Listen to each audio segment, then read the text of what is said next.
le tu huna hian zero conference labu number pangana kan zin konga la kha a khot ngam lai tun ha ya hian in musician le zai shoi tu tam tak tena kan ti dik tok lo lai om nia ka heta wangin han soi fia hret kan du ve a ala pu tu han ni chuan veng chen ka tan tum dik veu lai na chen khat atam zo kan eng chu achang le thina hian pakhat ve ve tum dik vak lo thin kan ne chu lai chuan a phua dan original a khan khot han che ran na ati ran na ang chi kha fala do tura re kan tel zo a kha thiam lo in re fala zo ka lu thin ka kan oma musician te tunang la kan benga fing to a ka inang tlang zo ka kan tum the na turin an sei fia lok kan tum ani kan zin kong a hian lal pa min thumai la tui phone ten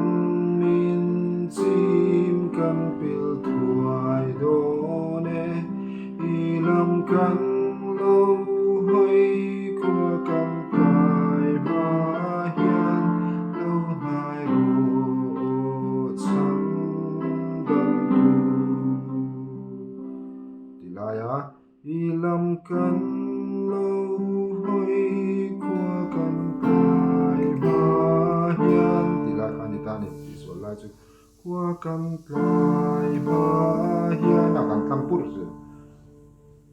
D minor alut masalawin kwa kan tlaya khan F kan lutang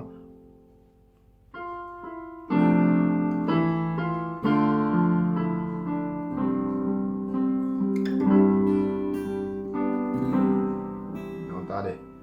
chuan chandam tu min shoi ro kan jin kong ma hian tilai la di mi kha tilo thin kan om boka kan jin kong ma hian si le wa tui phone ten min chi trenge kan din na lung kui hi ve ngai lo chuan van then then min ka yang che an sak ni rang o